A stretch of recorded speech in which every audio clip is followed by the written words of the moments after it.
বর্ধিত holding tax আদায়, নগরীর পাথরঘাটা এলাকায় ১৫০ বছরের পুরনো মাছের বাজার উচ্ছেদ এবং চট্টগ্রাম আউটার স্টেডিয়ামে সুইমিং কমপ্লেক্স নির্মাণের প্রতিবাদে সোমবার লালদিঘি ময়দানে সমাবেশ করে নগর আওয়ামী লীগের সভাপতি ও সাবেক মেয়র ABM মহিউদ্দিন চৌধুরী।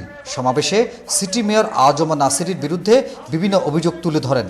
এ প্রেক্ষিতে মঙ্গলবার সকালে নগর ভবনে সাংবাদিক সম্মেলনের আয়োজন করে সিটি মেয়র। দুপুরে পাল্টা সাংবাদিক সম্মেলন করেন সাবেক মেয়র।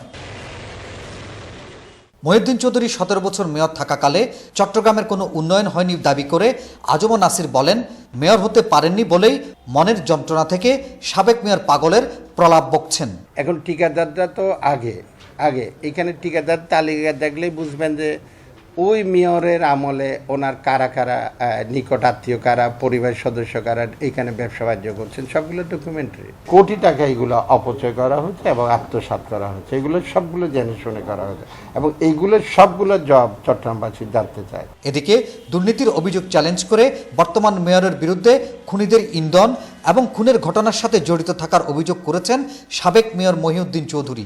কমপক্ষে ১২জন ছাত্রলীগ ছেলে খুন করেছে। অনেক আগে মিটিং করছিলেন, সেই মিটিংয়ে উনি গুলি করেছেন। গুলি করার ফলে এক আহত ব্যক্তি মামলা করেছে, ফলে তার ট্রায়াল চলছিল। পরবর্তী পর্যায়ে যখন নির্বাচন হওয়ার পরে উনি ক্ষমতায় বসতে পারেননি ওই দাগি আসামি। এই জন্য চট্টগ্রামে আওয়ামী লীগ দীর্ঘদিন ধরে মহিউদ্দিন এবং আজম নাসির এই ধারায় বিভক্ত ছিল।